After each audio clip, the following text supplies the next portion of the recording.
꼭 알아야 할 어제의 뉴스. 이명박 전 대통령 시절 국정원장을 지낸 김성호 전 원장과 원세훈 전 원장을 검찰이 어제 비공개 소환 조사한 것으로 확인됐습니다.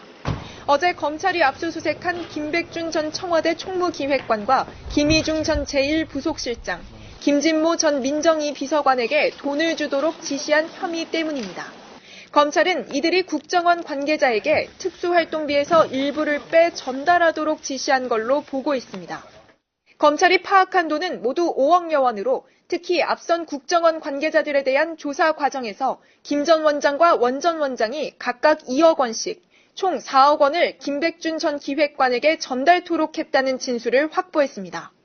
이 밖에도 검찰은 두 국정원장의 지시로 김희중 전 대통령 제1부속실장과 김진모 전 청와대 민정위 비서관에게도 모두 1억여 원 정도가 전달된 정황도 포착했습니다.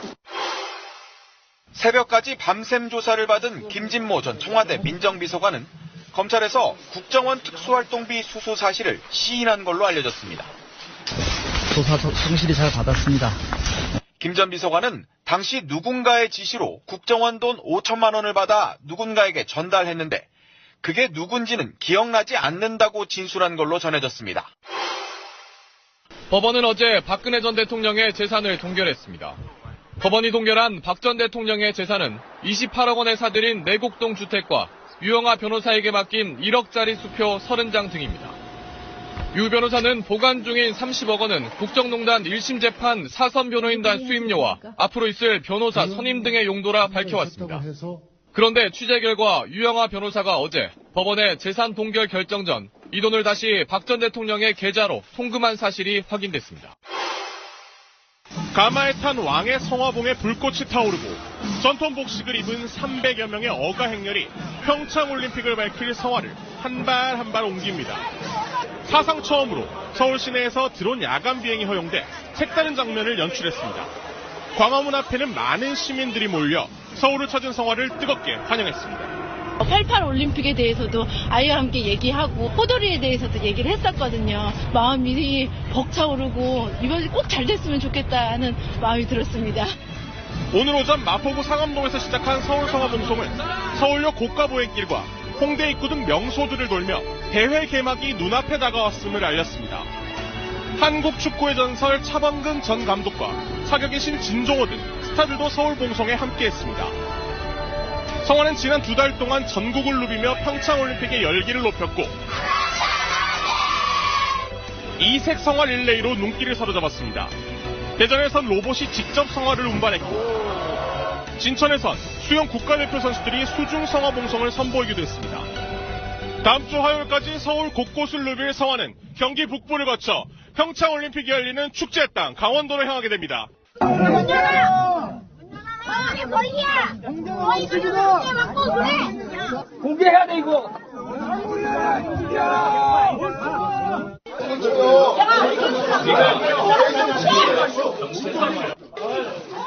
나도 봐요 어떻게 그래 공개. 당시 문화당을 무시하는 애들밖에 몇 점 다야?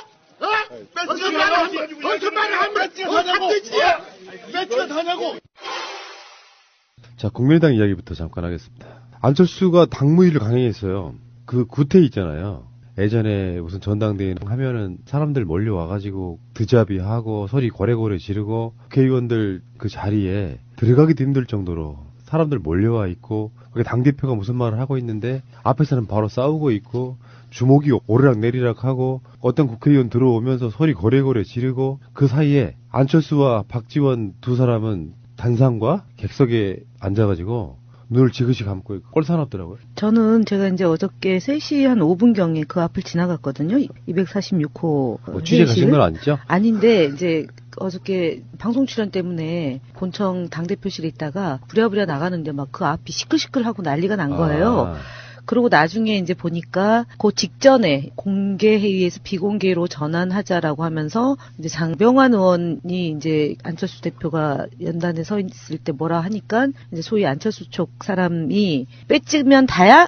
하고 고함을 지르고 막 다가가고 중간에 말리고 그러고 이제 언론들에게 비공개를 알리고 이제 언론인들 퇴장 요구하니까 왜 이게 비공개냐 공개해야지 막 그 소동이 벌어진 직후였어요. 그러니까 문 밖에서 언론인들이 막 취재하고 뭐 들어가니 많이 실갱이 벌어지는 그 상황을 보고 방송 시간 때문에 더 이상 지체할 수 없어서 나왔고 국민의당의 대변인이 김철근 대변인이에요. 아우 자불안석이더라고요. 왜냐면은 방송이 아니면 본인이 그 당무회의장 안에 있어서 그런 상황 소요 상황을 교통 정리를 해야 될 입장인데 본인이 어쨌든 방송 때문에 와 있다 이제 이런 거고 2015년도에 우리 당 일부에서 보여줬던 태도이죠. 물론 그렇죠. 이렇게까지는 아니었어도 지금 나가신 분들이 주로 우리 당에서 했던 모습이고 그리고 이전에 2011년도에 이제 혁신과 통합하고 합당을 해서 총선을 치르자고 할 때 그때 이제 저희 당 해산 전당대회를 해야 되는데 그때 이제 전당대회장 안에 있었던 일부의 그 폭력적 행위 그다음에 예를 들어서 거친 무슨 언사 그다음에 난동 그리고 뭐 액젓 던지고 막 이랬던 게 불과 저희도 6년 전에 있었던 모습인데 그게 이제 고스란히 지금 국민의당의 통합 과정에서 아주 그 볼상사납게 국민들에게 비춰지고 있는 모습이죠. 예. 대변인님 말씀하실 때 생각난 사람이 하나 있어요. 최재성. 그렇게 드센 분들이잖아요. 물론 저는 지금 현재 국민의당 사태로만 보면 통합 반대하는 쪽 의원들을 지지합니다. 생각으로는 그런데요. 그런 문화니까 총무본부장, 그러니까 네. 지금 같은 사무총장 맡았던 최재성 의원이 그러면 내가 국회의원 안 나갈게. 그 말을 왜 했는지가 이런 느낌으로 좀 느껴져요. 아, 이거 보고 있으니까 어쨌건 당무위원회 결론은 뭐냐면은 2월 4일 날 전당대회 하기로 의결. 근데 이제 문제는 여기 전당대회 준비위원회를 구성하는데 예. 이제 구성해서 준비 절차를 밟을 거 아니에요? 예. 그러면 전당대 의장은 지금 이상돈 의원이잖아요. 그러면은 당일날 이제 의장의 진행에 의해서 이제 전대가 진행이 될 텐데 그날도 어떤 일이 벌어질지는 그러니까요. 사실은 예측이 불허한 상황인 거죠. 예. 그래서 안철수 씨가 마지막으로 한 말이 걸작이네요. 정당사에 이렇게 투명하게 한 전례가 없다. 왜냐면은 이거는 뭐냐면 가로 열고 가로 닫고 안철수가 대표일 때죠. 근데 안철수가 대표일 때는 본인의 경험이 처음이니까 이렇게 투명하다고 생각하는 거죠. 이게 이제 약간 비유를 하자면 이명박 대통령이 대통령 됐을 때 주로 썼던 말이 첫 일정, 첫 해외 순방에서의 성과, 첫 이런 걸 많이 했거든요. 모든 게 첫이에요. 그래서 저희가 뭐라 그러냐면 그렇지 이명박 대통령이 대통령 되고 나서 본인이 한 행위가 모두가 첫인 거죠. 그런 의미이죠. 지금. 네. 찬성 반대파를 분류해놓은 거 보니까 사실 현역 국회의원 중에 공개적으로 찬성하는 사람은 30명밖에 안 돼요. 합당 자체를. 네, 대부분 호남 의원들이니까 호남 의원들은 호남 정서 때문에 그러겠죠. 근데 그 중립에 있던 사람들도 지금 사실상은 반대쪽으로 돌아서는 분위기더라고요. 안철수의 태도 때문에 저는 그렇게 보이고 그 중재파가 중재를 했으나 그걸 거부한 상태로 당무위원회를 지금 진행한 거고요. 전당대회까지 가겠다 그러는 건데 확정된 느낌이에요. 분당. 예, 그렇죠. 네. 여기서 만약에 원내 교섭단체가 되건 안 되건 간에 여기를 나가지 못한다 그러면 저는 그 정치인들한테도 미래가 없다고 봅니다. 그렇게 끌려갈 수는 없는 것 같고요. 예. 자, 알겠습니다. 잠시 후에 다시 오겠습니다. 이렇게 결론이 허무한 일이 있나요? 자유한국당이 제기했던 UAE의 무슨 의혹. 결국에는 그 말이 맞았어요. 칼둔이 한국을 다녀가고 나면 모든 문제는 풀릴 것이다. 결국에는 그 김성태를 임종숙 실장이 만나서 뭐 그런 식의 합의, 국익 차원에서 판단하겠다. 더 이상 거론하지 말자 이렇게 이야기를 했는데 자유한국당이 그러니까 자기들이 어떤 호재를 잡았을 때 여기에 대해서 그냥 놔줄 리가 없죠. 그러니까 임종석 실장이나 문재인 대통령 입장에서도 보면 이게 사실 국익에 관한 문제이기 때문에 니들이랑 상관이 있건 없건 이거는 국익을 바라보는 차원에서 판단하게 되는 거 아닙니까? 한 달 만에 사건이 종결됐죠. 그러니까 12월 9일 날 가서 12일 날 돌아와서 갔을 때 이제 UAE에 도착했을 때 이제 청와대에서 이러저러한 목적으로 임종석 비서실장이 특사로 파견됐다라고 이제 발표되고 나서부터 딱 이제 한 달이 되는 시점에서 이제 내사 종결이 된 거지 않습니까? 어쨌든 정부와 청와대와 그다음에 야당이 국익을 우선해서 이 문제에 접근하겠다라고 정리한 것은 뭐 국민들에게 도움이 되는 방향이다. 그 대한민국의 국익에 도움이 되는 방향이다라는 점에 대해서는 뭐 100% 동의하는데 자유한국당은 그동안 이 문제를 무슨 리베이트 건이다라고 얘기하다가 안 되니까 뭐 비핵화를 추진하는 과정에서 심기를 건드려서 사과하러 갔다라고 하다가 그것도 역부족이니까 송영무 장관을 끌어들여서 협정을 폐기하려고 그러다가 UA 측 반발을 사서 무마하러 갔다까지 간 거지 않습니까? 그리고 나서 이제 뭐 칼둔 청장이 와서 책임자들 만나고 정보 관계자들 만나고 그리고 이제 청장 측에서 이제 메시지가 왔겠죠. MB 쪽에 미뤄 짐작컨대 그런 거 아니다라고 얘기를 하니까 이제 MB 측에서 이제 김성태 원내한테 이제 요거는 좀 그만해도 되겠다. 이제 이렇게 된데 근데 사실은 기실 이것은 이명박 대통령 전 대통령의 소위 혐의 지금 최근에 계속 문제되고 있는 다스와 관련된 거나 아니면은 그 외에 이명박 정부에서 저질러진 소위 적폐청산을 이슈를 가리기 위해서 그 UAE 이슈를 활용한 면이 없잖아 있지 않습니까? 근데 아무데도 안 되는 거잖아요. 그리고 김성태 원내대표도 더 이상 본인이 이명박 전 대통령 측에 또는 이명박 전 대통령의 드러나는 사건을 커버하기에는 한계치에 다다른 거 아니냐. 그렇죠. 예, 그러니까 공식적으로는 그만하자라고 국익을 위해서 그만하자라는 아주 좋은 걸로 포장은 했다 손치더라도 내용적으로는 이제는 한계에 다다랐다. 라는 그렇죠. 것 아니겠냐. 그러니까 약삭 빠른 거죠. 정치라는 게 언제까지 누구를 대변할 수만은 없는 거잖아요. 그것이 공적인 영역에서 좋은 일이라면 뭐 목숨 걸고 이제 대변하지만 그것이 아니다라고 싶으면은 정치인으로서 자기도 살아야 되는 거니까 발 빼야 되는 거죠. 네.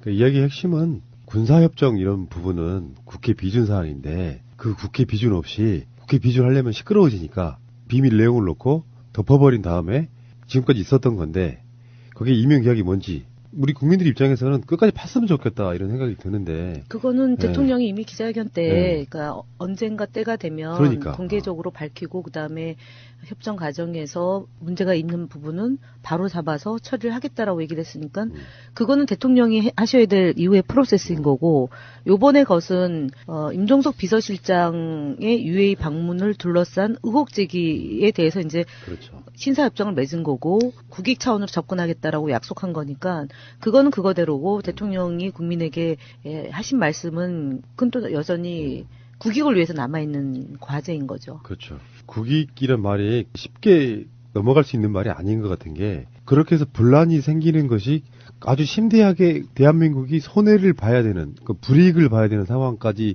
가니까 국익이란 말이 나온 걸 거라고 보는데 아무튼 이 자유한국당 부류의 사람들 정말 비열하다는 게 이런 거예요. 툭 던져서 막 흔들었는데 결국 자기들 문제인 거잖아요. 김성태 씨의 스타일이나 특징을 제가 봤는데 뭐냐면 임종석 실장이 이제 국회에 왔잖아요. 국회 운영위원장이 됐더만요. 내년 6월까지는 한다고 그러더라고요. 올해요.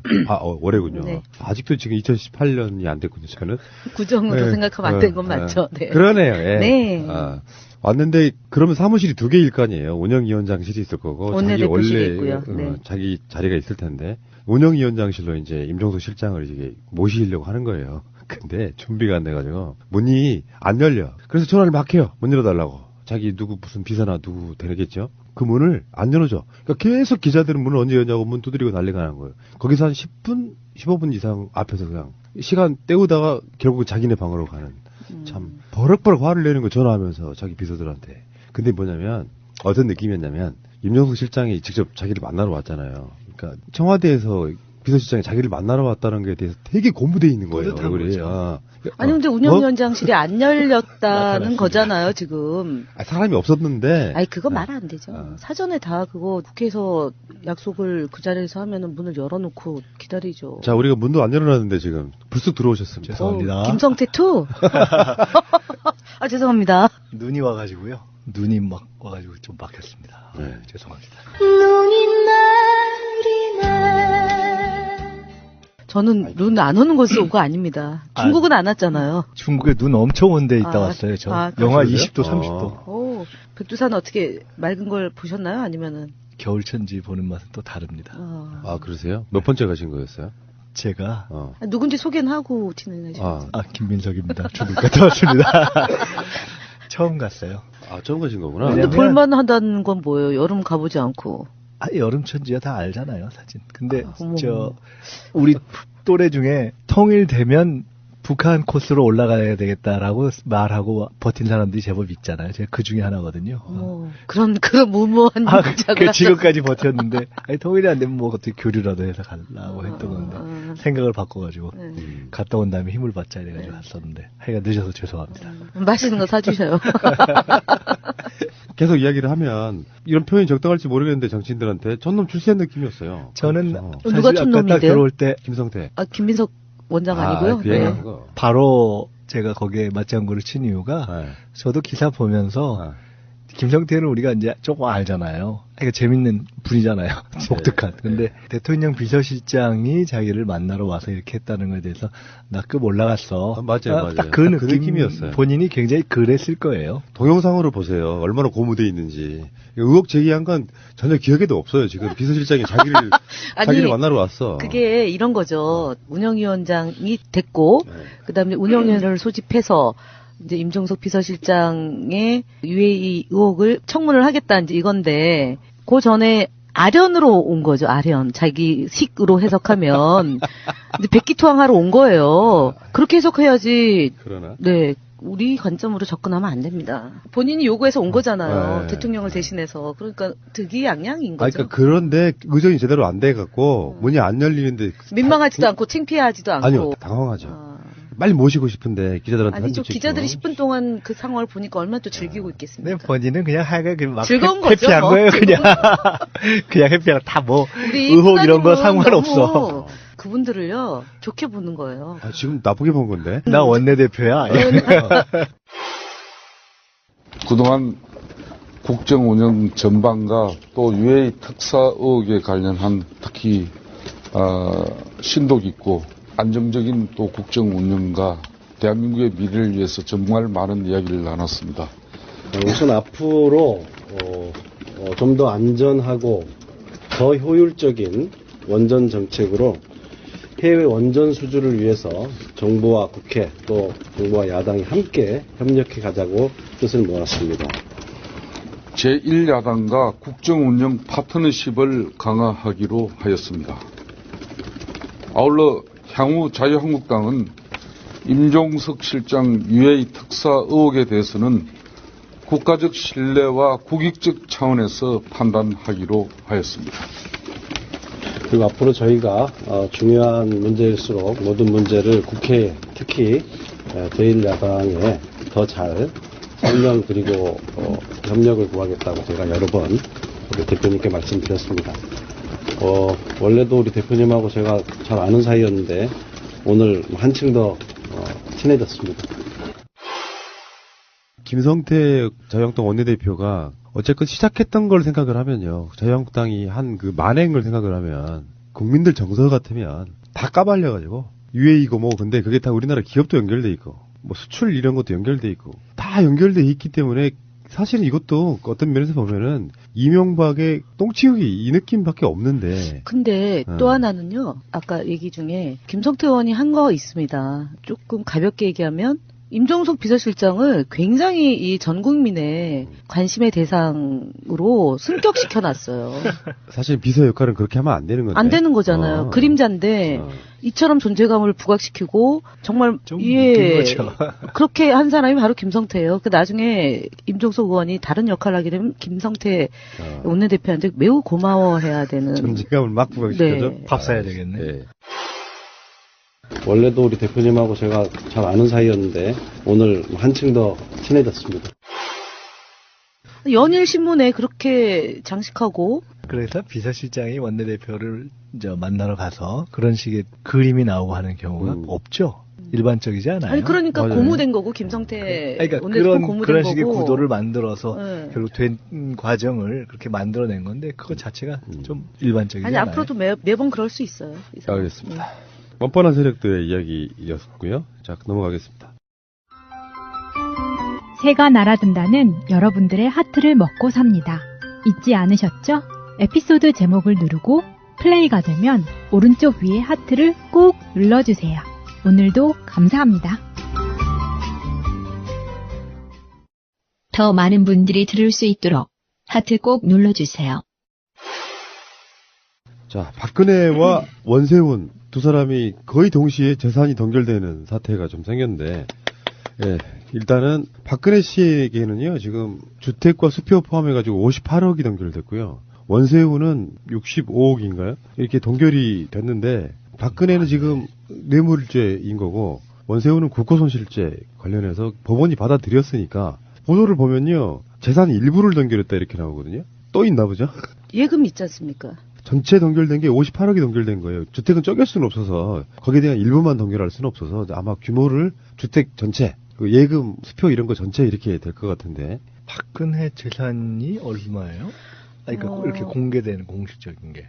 그러니까 저번에 27억 정도에 공개가 됐다가 삼성동 집을 팔면서 40억 차익이 생긴 거예요. 그러니까 지금 이게 그 숫자인 것 같습니다. 이건 아마 이건 그런 차익이고 네. 그다음에 27억은 그 집이잖아요. 예금이 근데 따로 예금이 있는 건 있고 아니고. 예금 있죠. 예금 있으면 보통 예금을 먼저 이거를 그냥 바로 줘요. 근데 이거는 전두환 추징법에 근거한 집행 과정이잖아요. 네, 어저께 강기정 전 의원이 이 법을 발의해서 진행된 과정을 이제 새날 나와서 말씀하신 걸 들었는데, 일명 이게 취재성법, 강기정법 같이 연결지어 안 하면 또 삐져요. 플러스 전두환 추징법. 예. 그래서 전두환 추징법이 이제 취재성 강기정법이잖아요. 하여간 한 치 앞을 내다본 거죠. 그렇게 봐야죠. 내다보지 못하고 앞밖에 못 내다봤어요. 한 치 앞을 내다본 거고, 결국은 바르게 살아야 되는 것의 역사적 교훈인 거라고 봅니다. 그러니까 전두환과 박근혜에 얽혀 있는 그 인연, 뭐 오빠라고 불렀던 것 하나하고, 그 다음에 그 작은 근거에서 아버지가 이제 비혼으로 사망하고 나서 작은 근거에서 9억 원 가량을 전두환으로부터 받았는데 그 중에 6억만 본인이 갖고 3억을 다시 전해서 뭐 이것이 당시에 수사 비용으로 썼고 일부는 또 뭐 착복을 하고 이제 그랬던 거고, 그 다음에 이제 큰 금고에 있었던 돈과 뭐 수표, 그 다음에 각종 그 계약서, 서류 이런 것들은 박근혜 또는 전두환 간에 어떠한 거래가 있었는지는 아직 역사 앞에 드러나지는 않은 거잖아요. 그것이 최태민에 의해서 재산이 관리가 됐고, 그리고 그것이 최순득과 최순실에 의해서 이제 쭉 그 소위 박근혜의 재산이 이제 관리됐다라는 게 이제 정황이고, 그것이 최순실 재산 몰수를 위한 이제 활동이 또 있는 거잖아요. 한 축으로 있는 거고, 지금은 이제 공식적으로 드러난 이제 재산 신고 과정, 대통령 시절에 드러난 재산 신고와 그다음에 이제 사전 매입 과정에서 이제 취득한 이익분만 지금 법원이 이렇게 이제 몰수하기 위해서 동결한 건데 더 나오는 거죠, 뭐. 아, 이게 보니까 그 주택 판 차액 30억 수표로 출금해서 저 네. 변호사한테 맡긴 거 있잖아요. 네. 그거 플러스해서 이렇게 된 거고, 예금은 동결 대상에서 제외했군요, 네. 이번에. 그러니까 이것은 아마 다 확정되고 나면 추징할 수 있는 거기 때문에, 추징하면서 아마 예금은 선압류할 거예요. 아마 그래서 이번에는 그거는 당연히 이제 나가는 건. 그 사이에 이제 별도로 이것은 저 처분하거나 할 수 있기 때문에 양도나 매매를 못하게 하려고 우선 특활비 액수만큼 재산을 추징하는 명령을 내릴 수 있다, 이렇게 돼 있으니까요. 예. 그러니까 이제 액수는 그렇고, 근데 네. 그 중에 어떤 재산을 딱 이제 블락킹하느냐, 이제 그 선택을 한 거죠. 그 아까 그 얘기 하셨잖아요. 전두환 추징법? 네. 좀 더 정확히 말하면 공무원 범죄에 관한 몰수특례법. 정말 이건 코미디라고밖에 볼 수 없는 게, 박근혜는 전두환 씨에 대한 구원 같은 게 있었나 봐요. 그래서 최재성, 강기정 의원 등이 주도한 발의한 이 법이 지지부진하고 있으니까 그 당시 새누리당한테 전화를 해서 네. 이거 통과시켜라 그랬는데, 이 법에 딱 발목이 잡힌 거고, 거기서는 이제 본인 말고도 3자에 관련된 부분 여러 가지 재산을 아주 폭넓게 압류하고 추징할 수 있게끔 만들어 놓은 법에 자기가 사실 1호로 딱 걸린 거예요. 거죠. 이건 정말 이거는 진짜 이건 신의 뜻이라고밖에. 그래서 최재성 의원하고 강기정 의원의 노고에 우리는 진짜 박수를 보내야 됩니다. 예. 그때 저도 기억이 나는데, 저는 그때 이제 국정원 여직원 감금 사건으로 이제 열심히 이제 파헤치고 있고, 한편에서는 이제 전두환 재산 몰수하겠다고 해서 사저 앞에 가서 기자회견 했죠. 그때 이제 주동했던 분이 최재성 의원이고 강기정 의원, 그다음에 지금 화성의 국회의원 하고 계시는 이원욱 의원, 이런 분들이 좀 주도적으로 했죠. 네. 자, 박근혜 씨는 그렇고, 국고 65억 손실, 원세훈도 재산이 동결되는데, 원세훈 이분의 특성이 좀 특이한 게, 언론상에 많이 노출이 되니까 한번 캐릭터가 한번 눈에 보이는데 국정원이 갖고 있는 건물이 하나 있고 그 건물에다가 일종의 그걸 뭐라고 하나 스위트룸이라고 해야 되나? 리모델링을 해서 네. 이제 자기들이 따로 사는 공간을 만들어오고 이거는 굉장히 원세훈 부인이 즐겼다면서요. 돈 많이 들였다 그러대 그것도. 그러니까 원세훈 부인 자체가 그런 권력을 굉장히 즐겼던 사람처럼 보여요. 이야기를 쭉 들어보면. 그래서 다시 저번에 구속될 때 MB한테 불같이 화를 냈다는 거예요. 네, 우리만 이렇게 당할 수는 없는 거 아니냐. 예. 근데 그 지금 이제 이따가 다시 이야기가 나오겠습니다만 원세훈은 이명박 옆에 붙어서 사실 부귀 영화를 다 누렸어요. 국정원 고위직은 다 돌아가면서 한 거죠. 네. 사실은 국정원장을 우리가 뭐 이런 사람의 격이나 급을 따진다는 것은 조금 부적절할 수 있지만은 국정원장을 할 수 있는 그런 뭐 캐릭터는 아니죠. 스펙이라든가 캐릭터나 그런 경력을 쌓은 분은 아니죠. 저희 그러니까 이명박의 아바타죠. 서울시의 공무원으로 하면서 부시장으로 이제까지 간 건데 거기서 이제 수족같이 했겠죠. 그러면서 진짜 벼락출세를 시켜준 거죠. 사실은 우리가 주로 이제 방송할 때마다 푸나님이 좀 안 좋은 애가 있으면 이제 원장님한테 책임지라고 그러잖아요. MB와 관련해서. 아, 그러네. 그랬죠. 그렇죠. 근데 새해를 맞이해서 우리 잘 해봅시다. 그래서 제가 지금 주제를 바꾸는 건데 네.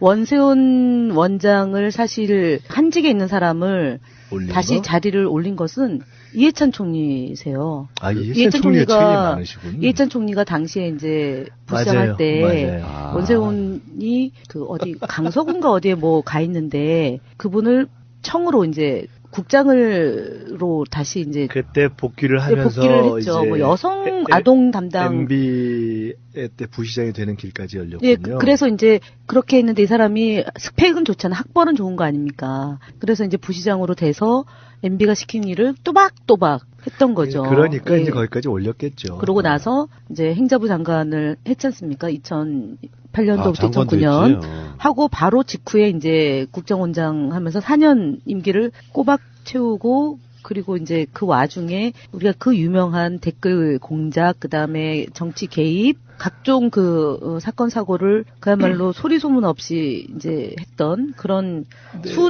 근데 하여간 서울시의 공무원 공직자로 시작해서 이런 방식으로 가서 국정원장까지 간다는 건 굉장히 특이한 경우고요. 그러니까 아주 중립화해서 얘기한다면 하여간 시키는 일을 또박또박 잘하는 스타일이니까 그렇게 올라간 건데 그런 것 같습니다. 이 총리가 잘못하셨네요. 그래서 갑자기 급 동지가 하나 생긴 것 같아요. 조순 시장 때죠.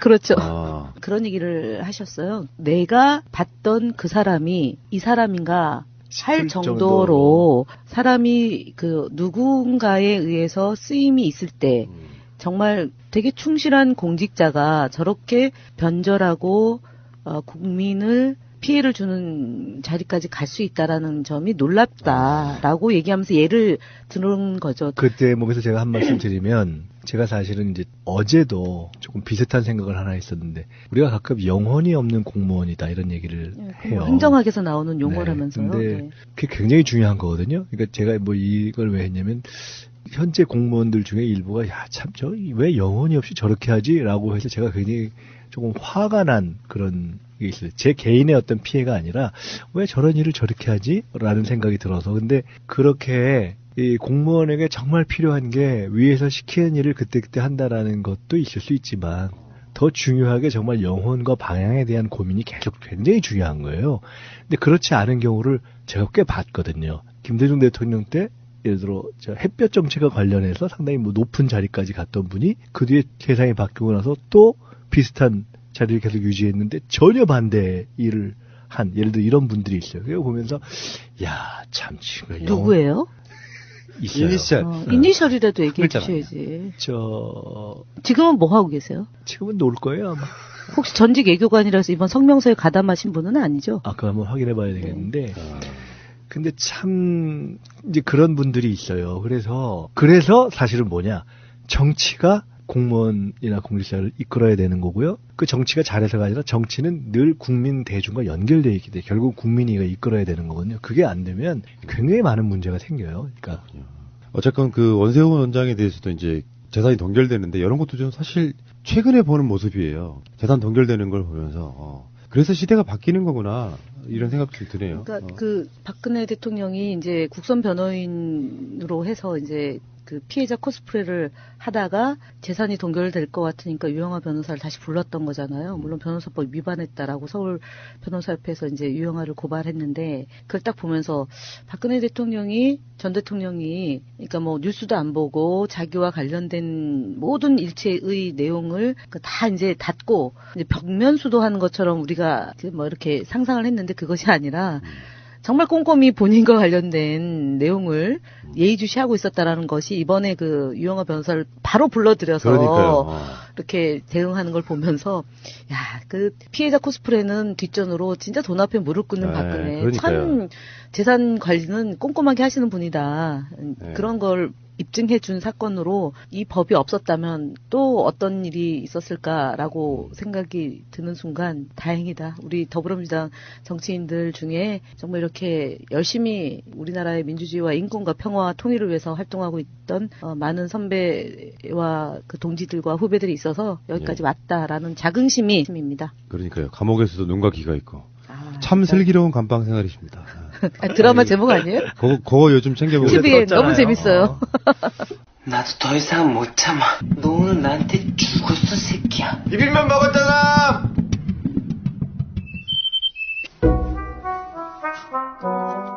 지금부터는요. 이명박 이야기인데요. 보도를 보니까요. 재밌는 게 나와서 다스 본사 압수수색했잖아요, 이번에. 그런데 경주 본사를 압수수색 하는데 컨테이너에다가 맨 구석에 에다가 서류를 뭉치를 모아놓고요. 다 알고 들어간 거예요, 지금 검찰이. 근데 보니까 거기서 나온 자료랄까 이런 것 중에 외국에 다스를 홍보하는 그 책자에 이명박이 버젓이 이렇게 소개가 돼 있더라는 뭐 그런 이야기예요. 그 회장 사무실의 팻말을 대기실로 바꿔놓고. 그 지난번에 국정원도 이런 똑같은 스타일로 뭐 가짜 사무실이 있었죠. 그때 국정원 여직원 강금 사건 조사할 때 이제 간판을 달리하고 허위 위장 사무실을 만들어서 그러니까 검찰의 수사를 방해했다는지 이건데 그 방법을 그대로 썼네요. 이게 먼저일 수 있어요. 뭐가요? 이 위장 사무실 만들어 놓은 게 먼저고 그거를 벤치마킹한 게 검찰이네요. MB가 원세훈한테 야 이런 방법 있다 야 그러니까 그거 좋네요 이러고 지들끼리 그러니까 MB가 원조네요. 그러니까 2012년에 그 내곡동 관련한 특검할 때 바로 이 방식으로 피했대요. 그러니까 2012년도 이게 먼저잖아요. 그리고 국정원 여직원 강금 사건으로 위장 사무실 쓴 거 2013년도니까. 그러니까 2007년도에 이미 MB가 이제 BBK가 주어가 없다라고 해서 나경원 대변인의 당시 가장 유명한 일화 중에 하나가 주어가 없으니까 BBK는 MBK 아니다라고 얘기했던 건데. 제 발등을 찍는 얘기를 제가 또 해야 되는데 오늘은 이해찬 총리께서 원세호를 살려냈다는 얘기 들으니까 조금 마음은 푸근해지긴 하는데 하여간 황당한 일을 하는 거예요. 지금 이걸 이렇게 무슨 가짜 사무실 만들어서 피하고 이러는 것도 그렇고 저번에 한번 말씀드렸죠. 그 선거법 그거 했을 때 범인 도피 이런 거 한국 김유찬 그런 사회 그런 일종의 사례가 없다. 범죄사에 참 드문 일이라 그러니까 정말 발등 정말 찍고 싶네. 이길 수 없는 후보랑 싸운 거예요. 그렇지. 아까 원세훈 말씀하실 때 생각났던 단어 문장이 있는데 원세훈 같은 스타일은 악마의 선을 타면 악마에게보다 훨씬 더 진화한 형태로 발전합니다. 두 사람을 이렇게 같이 비교해서 보고 있으면요. 정말 닮았어요. 느낌적 느낌이. 약간 냉혈한 뱀 이런 느낌 좀 보이거든요. 뱀띠예요, MB가. 그런가요? 저도 뱀띠고요. 참 맥락 없어 진짜. 근데 그런 생각을 해봅니다. 예를 들면 이제 이명박 박근혜 정부 때 특히 박근혜 정부 때 이상한 일이 발생하면 도대체 저 일이 저런 공작이 누구의 머릿속에서 나올까고 생각하고 유추해 보면 결론적으로 김기춘 머리거든요. 그럼 MB 시절에 있었던 이 모든 악행의 근원 공작은 누구 머리일까요? MB. 그럴 가능성도 상당히 있어요. 그럼 MB 머리 무지 좋은 거네요. MB는 사실은 현대 시절에부터 해서 그런 잔머리는 끝내줬죠. 원래 MB가 뜬 게 있잖아요. 제가 그 스토리도 좀 아는데 그때 드라마 있었잖아요. 누구지? 중동에 가서. 네네네. 그 유인천 씨가 주연으로 나왔었나요? 누가 영웅시대인가? 하여간 그걸로 떴어요. 그래서 근데 사실은 그때 중동을 해가지고 한 그 스토리의 주인공이 MB가 아니에요. 그 당시 현대에 있었던 사람들 중에 다른 사람들이 적절하게 스토리를 만들어가지고 자기를 영웅화한 거예요. 70년대도 어쨌든 박근혜 그 영애, 그다음에 최순실이 옆에서 이제 무릎을 꿇고 뭔가 보고하고 있을 때 그 옆에 이제 MB가 앉아있는 장면이 하나 있잖아요. 그리고 이제 박근혜 전 대통령이 MB에 대한 이 기억과 생각, 그때 역할에 대해서 이제 되게 이제 본인은 높은 위치에서 이제 MB를 발끝에 있는 사람이었던 거잖아요. 70년대 후반만 하더라도 그 시기에 그러면은 권력이 어떻게 운영되고 있고 그리고 그때 서로가 서로를 바라보는 인식이 있는 거죠. 그러니까 벌써 그게 40년 전 아닙니까? 시점으로 MB는 보면 그때부터 했으니까. 예, 그때부터 했으면은 그때부터 소위 말하는 안기부 중정과 그다음에 국가 권력과 그다음에 대통령과 MB가 원래 취직하기 전에 안 됐을 때 박정희 대통령 당시 면담을 해서 사회생활을 시작했어요. 현대건설인가 있고 그다음에 운동을 했기 때문에 이 사람이 다시 이제 안 됐고 그거를 봐주고 그리고 이제 현대건설에 입사한 거잖아요. 그래서 그러면은 그 과정을 놓고 보면 누군가를 떠오르게 되죠. 어쨌든 제가 볼 때는 MB는 매우 집단화된 세력에 의해서 조력을 받은 거다라고 저는 다른 보여지는 얘기인데 거죠. 잠깐만 다른 얘기인데 아까 이렇게 못된 꾀를 주로 누가 냈느냐. MB 때는 실제로 MB가 꾀도 자기가 됐을 가능성이 상당히 높고요. 그다음에 이제 박근혜 때는 김기춘 얘기하셨는데 뭐 나중에 기회 있으면 얘기하겠지만 이번에 1987 중에 그 최한 검사 있잖아요. 뭐 최한 검사는 상당히 조금 너무 과하게 미화된 것도 있고 원래 술도 안 드시는 분인데 본인도 야 나를 이렇게 무슨 거의 무슨 호남처럼 만들어놨냐 뭐 이렇게 얘기를 하시는 제가 한 달 되기 전쯤에 장영달 의원하고 최한 검사 두 분을 제가 점심 대접을 한 적이 있어요. 근데 어쨌거나 거기를 박근혜 때 총리를 한번 시키려고 그랬다는 거예요. 근데 그걸 김기춘이 막았어요. 왜 막았냐? 아주 간단한 거예요. 저놈은 보수지만 딱 평화 필요할 때 우리 말을 안 들었다는 전략이기 때문에 안 된다. 이렇게 친 거예요. 그게 그러면 87년도 얘기인가요? 그건 거죠. 그러니까 그때 그랬기 때문에 그걸 딱 알고 있는 거예요. 그러니까 하여간 김기춘이 그런 그쪽 진영에 있어서의 그런 걸 다 꿰면서 정말 뒤에서 인사에 대해서 영향도 내고 못된 일을 하고 하는 거에 있어서 그러면은 MB랑 김기춘하고도 굉장히 밀접한 관계가 있다고 봐야죠. 시기적으로 보면. 그렇다고 봐야죠. 역시 김기춘이네. 기승전 김기춘.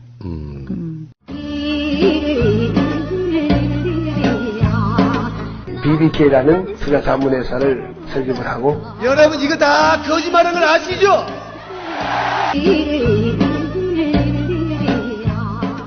어쨌건 그런 상황인데 드디어 걸려들었다 이렇게 저는 보는데 국정원 특활비요. 여기에 지금 MB 측근들 그 당시 청와대에 있었던 자기 비서들 그것도 아주 최측근들 수중에 들어간 게 이제 포착된 거란 말이에요. 5억 가량이라고 돼 있죠 지금. 예, 근데 그게 이제 우리가 박근혜 특활비가 막 한참 이슈가 됐을 때, 야야야, 여거 이명박 때는 이 좋은 먹잇감을 놓쳤을 리가 있냐 이렇게 지금 우리가 이야기해왔던 건데 아니나 다를까 검찰이 지금 그 부분에 대해서 압수수색까지 했단 말이죠. 김백준은 유명하죠. 그러니까 집사. 박근혜에게 이재만이 있었다면 이명박에게는 김백준이 있었던 거고요. 청와대 정무기획비서관 당시에는 다음에 김진모 민정 2비서관 다음에 김희중 제1부속실장. 요거는 어쩌면 그렇게 박근혜랑 판박입니까 이게? 그러니까 MB 거를 보고 박근혜가 한 거죠.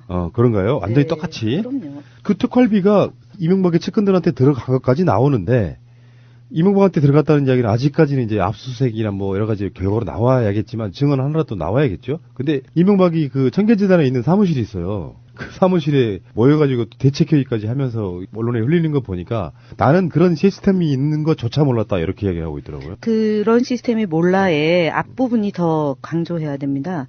국정원 특활비 쓴다는 생각해 본 적 없어. 왜 난 이상하게 생각을 많이 했을 것 같죠? 그러니까 나는 생각하지 않고 시스템 몰라라고만 얘기했으면 아닌 건데 생각해 본 적이 없다라는 얘기는 그냥 생각하지 않았어. 그러나 썼어. 라고 해석할 수 있는 거예요. 근데, 내가 생각한 게 아니야. 나의 아이디어가 아니야. 쟤네들의 아이디어였어. 근데 나중에 보니까 그 돈이래. 이렇게 바뀔 수 있어요. 진화될 수 있어요. 그래서 저는 이 포인트 생각해 본 적 없어 얘기가 어떻게 저런 말을 쓸 수 있을까? 생각해 본 적이 없다. 그 표현에 저는 방점을 찍습니다. 그러니까 김백준 하면은요, 이명박과 40년 이상을 같이 동고동락한 사람이고 김백준은 유명하잖아요. 뭐 이명박의 BBK 이야기할 때도 김백준은 등장할 정도니까. 사실은 아직 안 나온 이름이 하나가 있어요. 누굽니까? 천신일. 그러네. 세종나무. 아직 안 나왔어요. 세중나무. 참 특이한 이름인데. 꽤 일찍 빠졌죠. 예. 아니 근데 이렇게 전면 공개된 왜냐면은 빠졌지.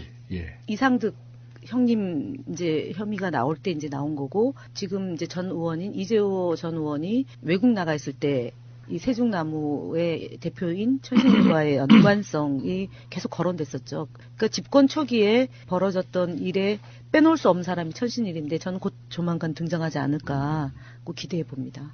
그게 압수수색을 하자마자 이명박이 이제 뭐 몇 명을 오라고 했겠죠. 근데 거기서 딱 나오는 말이 정치보복 얘기가 나오더라고요. 정치보복 끝까지 하겠다는 건데 한번 해보자는 거냐 뭐 이런 식인데. 그 쓸 수 있는 말이 그 말밖에 없잖아요. 뭐 할 말이 없잖아요. 그리고 사실은 이명박 지지자들 또는 자유한국당의 지지자들이 정치보복이냐 아니면은 적폐청산이냐라고 하면 개중 그래도 좀 여론조사 수치가 조금 25%에서 30% 나오는 프레임이 정치보복이에요.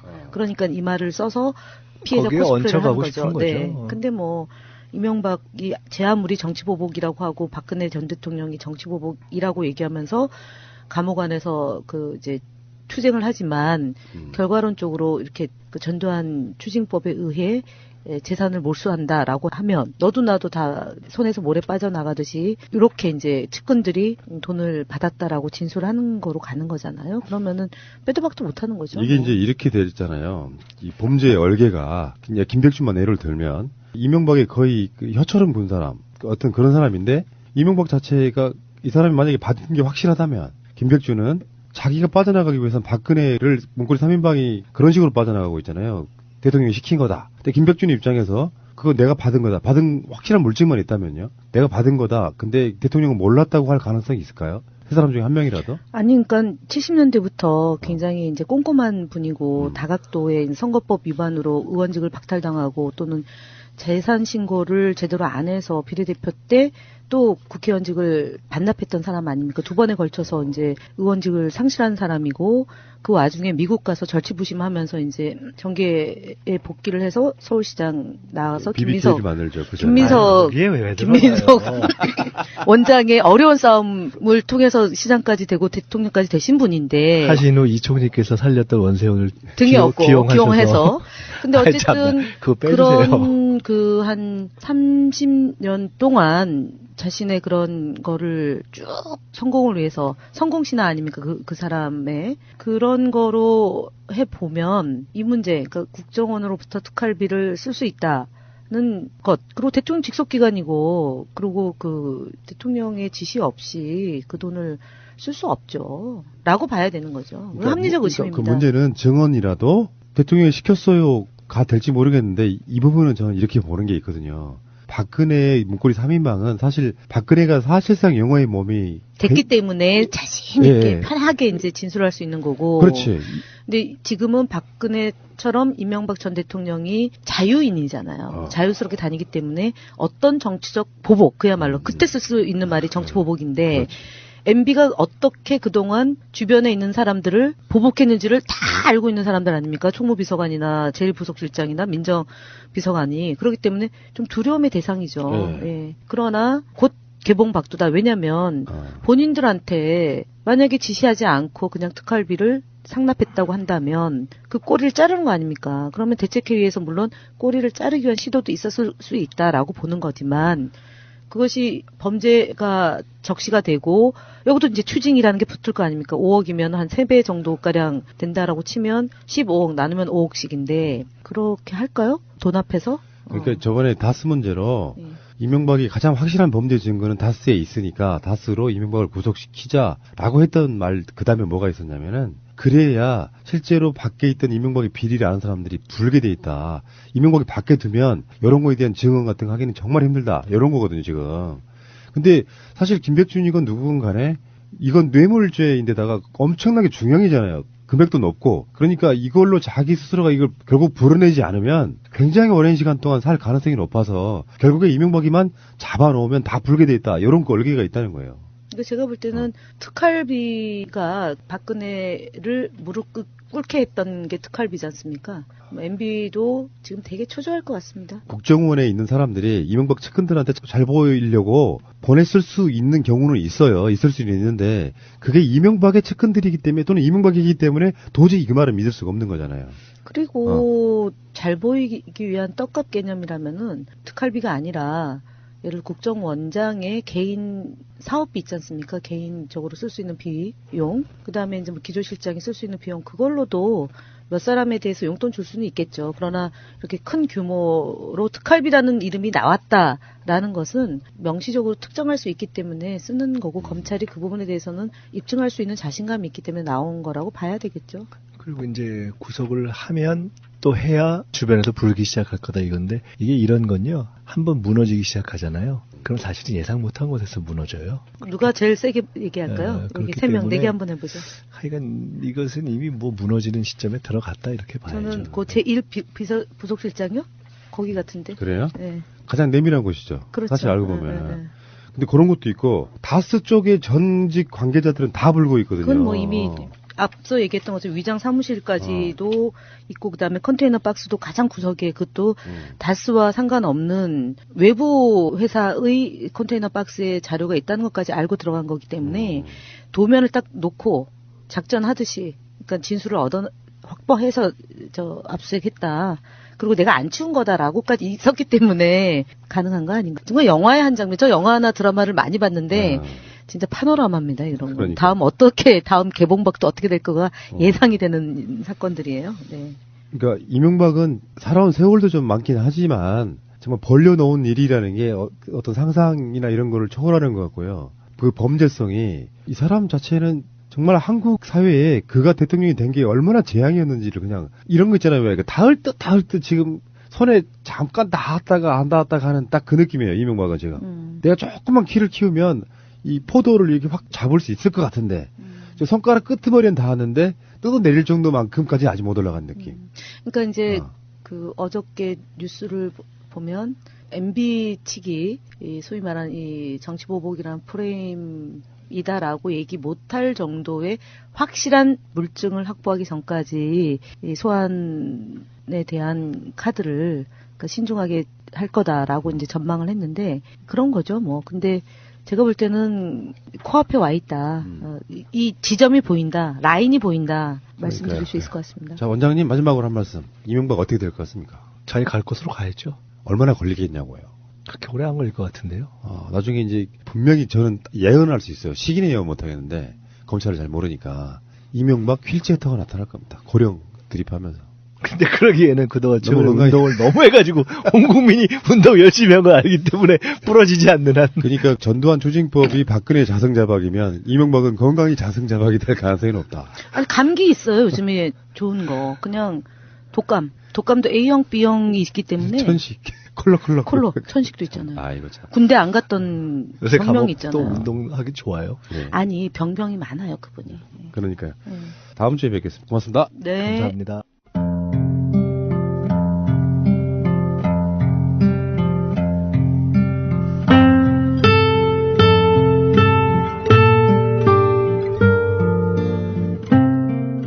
가슴에 담아온 작은 목소리 92번째 이야기.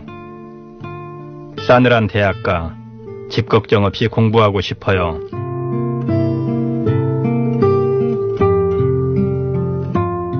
안녕하십니까. 가슴에 담아온 작은 목소리 김영호입니다.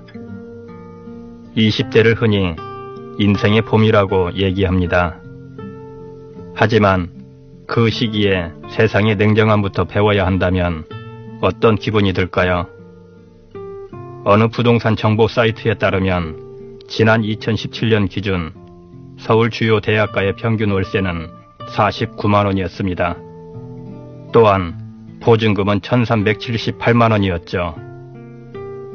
그 돈을 마련하지 못한 학생들은 일명 지옥구라는 곳에 살아야 합니다. 바로 지하방, 옥탑방, 고시원을 뜻하지요. 한양대학교에 재학 중인 이경은, 차영은 두 학생도 어쩔 수 없이 지옥고를 경험한 학생들입니다.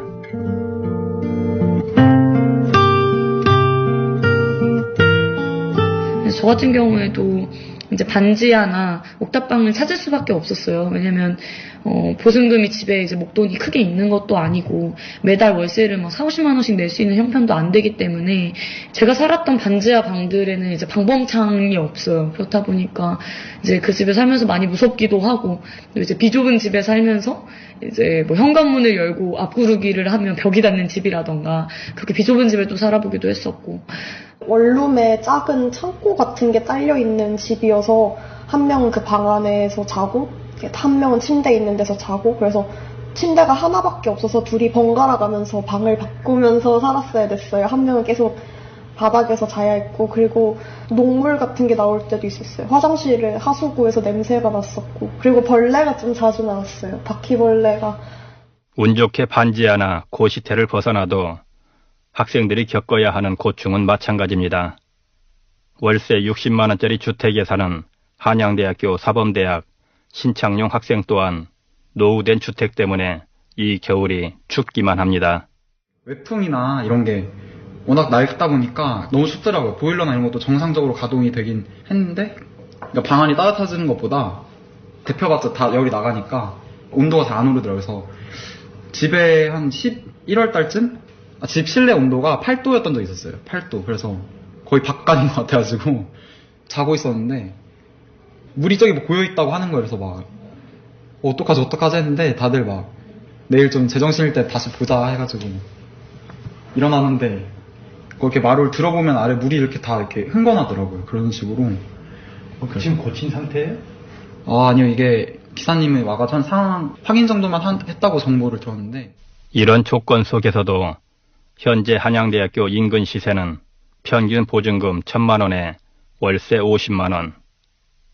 아직 경제력이 없는 학생들은 그 비용을 감당하기 위해 밥값을 줄이고 학업을 중단하기도 하는데요. 5,000원 정도 기준 잡아서 위에 넘어가면 좀 이렇게 좀 비싼 것 같다 이런 생각도 들고, 최대한 그 아래쪽으로 먹으려고 하는 것도 있고, 또 형이 한 명 있는데 정말 형편이 좀 안 좋아서 인천 사시는데 자취를 할 수가 없어가지고 형편 자체가 어디 공장 들어가서 일하셨던 분도 계시거든요. 학비 플러스 자기 이제 대학생 할 때 용돈이나 이런 거 나중에 저처럼 이렇게 들어와가지고 같이 살 때 집세 같은 거 내도록, 보증금은 말을 못하니까. 그래서 1년 자체를 휴학해버리고 하시는 분들도 계시는데, 그러면 아예 인간관계도 인간관계고 학업도 끊길 거 아니에요. 누가 봐도. 월세와 생활비 마련을 위해 안 해본 아르바이트도 없습니다. 좀 가장 기억에 나는 순간은 제가 생활비가 많이 없어서 이제 연휴 기간 내내 아르바이트를 했어야 돼요. 그래서 단기 알바로 이제 한 3일인가를 꽉꽉 채워놨었어요. 그래서 오전에는 호텔 알바를 하고, 오후에는 전단지 알바를 2-3시간 하고, 저녁에는 이제 가로수길에서 설거지를 하고 뭐 이런 단기 알바를 했었는데, 그땐 진짜 너무 힘들더라고요. 그래서 뭐 다음 알바까지 그 비는 시간 1시간을 지하철역에서 잠깐 앉아 있었는데 그때 뭐 잠이 들어가지고, 그런 순간들이 좀 많이 기억이 나는 것 같아요. 아르바이트 끝나면 뭐 골아 떨어지는 게 사실 일상이니까요. 네. 그러던 2015년 학교에서 반가운 소식이 들렸습니다. 기숙사를 증축해 1,450여 명을 수용하겠다는 것이었죠. 하지만 이 사업은 기숙사 건립한데 대책위원회를 꾸려서 반대하는 인근 임대업자들의 반발에 부딪혔고, 2년간 기숙사 수용 인원은 1,450명에서 800명으로, 높이는 지상 10층에서 7층으로 낮춰졌습니다. 이를 지켜보던 학생들은 지난해 12월 5일 밤 서울시 도시계획위원회에 기숙사 신축안 심의 통과를 촉구하면서 시청 앞 추운 바닥에서 밤을 샜는데요. 12월 6일 서울시 도시계획위원회가 열립니다. 그리고 한양대학교 기숙사 신축안이 또 상정되었습니다. 기숙사 신축 확정하라! 확정하라! 올 겨울 들어서 정말 추운 날씨라고 막 뉴스가 막 뜰 때였는데, 학생들하고 같이 비닐 뒤집어 쓰고 저희가 스티로폼 네모난 거 하나를 깔고 그 위에 이제 이불을 덮고 그렇게 앉아 있었거든요. 근데 어떤 학생이 이제 이 스티로폼이 우리 집보다 크겠다 막 이런 얘기를 하는 거예요. 엄동설안에 노숙을 하며 건축 심의를 기다렸던 학생들. 그들이 느꼈던 건 겨울바람보다 더 차가운 현실이었습니다. 뭐 이런 기숙사 하나 지어달라는 것도 못하면은 뭐 앞으로 뭘 더 할 수 있겠는가, 뭐 이런 약간 여러 가지 좀 크게 나가면 이런 생각도 하긴 했었고요. 무엇보다도 그 다음날 기자회견 올 때 그 반대하러 오신 분들 마주쳤는데, 솔직히 말하면 아버지 뻘, 뭐 어머니 뻘 되시는 분들이지만, 사람이 물론 생각이 다를 수 있겠지만 이런 학생들의 고충을 너무 몰라도 몰라주신다 이런 생각 때문에 안 그래도 추웠는데 약간 더 추워지는 하루였습니다. 사실 학생들이 느낀 서운함은 하루아침에 생긴 것이 아니었습니다. 학생들은 인근 어른들이 그동안 학생들의 어려움을 외면했다고 느끼고 있었는데요. 어떤 집 같은 경우에는 계속해서 보일러가 고장나서 정말 새벽에도 일어나서 보일러에 물을 빼러 나간 적이 많았던 그런 집도 있었고요. 뭐 방범창이 없어서 집주인분께 이거 방범창은 해주셔야 되는 거 아니냐 이렇게 문의를 했지만 그것까지는 자기들의 영역이 아니다 이렇게 말씀해 주시는 분을 보기도 했었고요. 전반적으로 좀 좁고 또는 위험하고 그런 주거 환경들에 대해서 임대업자분들께서도 좀 고민을 해봐 주시면 좋지 않을까. 사실은 솔직하게 말씀드리면 좀 원망스럽죠. 아무리 돈이 좋다지만 제가 이렇게 겪고 적어도 그렇게 열악한 환경에서 월세를 그렇게 주진 않을 거예요. 차라리 리모델링을 해서 돈을 그렇게 받았으면 받았지 그런 낡은 집을 막 50만 원 이렇게 부르진 않을 거예요. 그렇다면 대학가 인근 주거 문제에 해결책은 없는 것일까요? 서울시립대학교 도시공학과 정석 교수는 이 문제의 핵심을 심리적 문제로 짚었는데요. 기본적으로 대학이 지역사회 또 지역 주민들의 마음을 좀 읽었으면 좋겠어요. 그러니까 그분들이 갖고 있는 불안 또는 앞으로 벌어질 어떤 불이익이 뭔지에 대해서 좀 주민들의 목소리를 듣고 그리고 기숙사 건립은 학교에 당연히 필요한 거잖아요.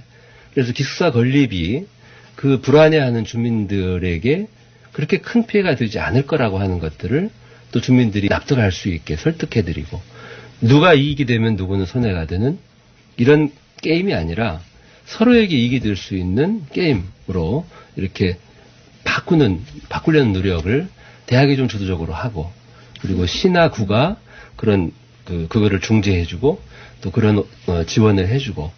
정석 교수는 지역 주민과 대학이 공존하기 위해서 고정관념을 벗어난 유연한 해결책도 필요하다고 말합니다. 근데 이 문제를 필요한 기숙사를 굳이 캠퍼스 안에 지어야 한다. 이런 그 고정관념에서 벗어나서 대학 주변에 있는 여러 이 주택 또는 어떤 공간들의 자산들을 두루 활용하면서 학생들의 주거 공간들을 확충해주고 그 질을 높이려고 한다면 그러면은 캠퍼스 울타리 밖까지 포함해서 이 문제들을 풀어나갈 수도 있을 것이다. 지금 갈등 국면인데 이 갈등 국면을 상생 국면으로 전환하는 지혜가 필요한 거죠. 그거를 저는 어디에서든 한양대든 뭐 어디에서든 누군가가 이렇게 좋은 선례를 남기면 금방 이거는 판이 바뀔 수 있다고 봐요. 여기서 좀 무서워요. 쪽으로 가로등이 안 들어가서 약간 담배 피시는 분들 막 새벽에 있으시면 깜짝깜짝 놀라죠.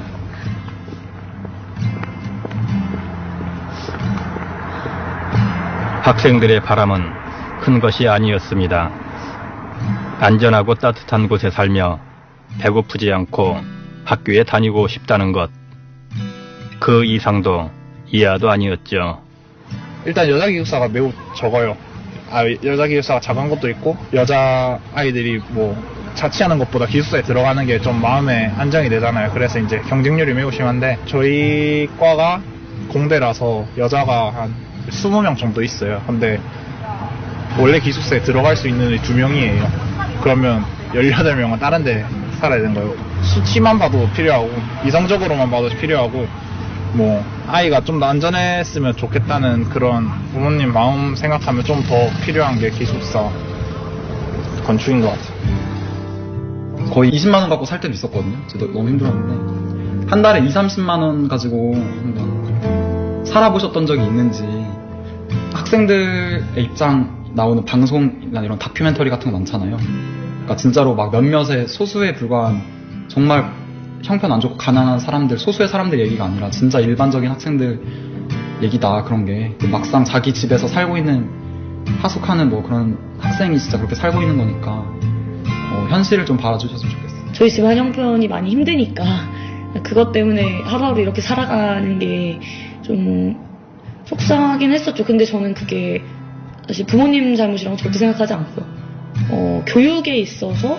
돈 걱정하지 않고 학생들이 학교를 다닐 수 없는 이 사회가 저는 잘못됐다고 생각을 해요. 그래서 주거비 부담만 없었더라면 지금 보증금 500만 원 마련하기 위해서 지금 방학 이 순간에도 아르바이트를 또 하고 있는 학생들도 있고 학생들은 알바와 뭐 학업과 취업 준비와 쉬지 않고 하루하루를 살아가고 있어요. 그래서 이런 학생들의 일상이 기숙사 신축으로 인해서 조금이라도 하루빨리 좀 바뀌었으면 좋겠다는 바람이 있고요. 행복한 걸음으로 갈까? 정말 바라던 꿈들을 이룬 걸까? 한창 자유를 누려야 할 우리의 대학생들. 그들은 언제까지 높은 월세를 끌어안고 허덕여야 할까요? 젊은 그들이 배워가고 있는 건 미래에 대한 희망이 아니라 쳇바퀴처럼 찾아오는 차가운 현실이 아닐까요? 가슴에 담아온 작은 목소리 92번째 이야기. 싸늘한 대학가 집 걱정 없이 공부하고 싶어요. 지금까지 구성의 박선영, 연출의 천효진, 저는 김영호였습니다.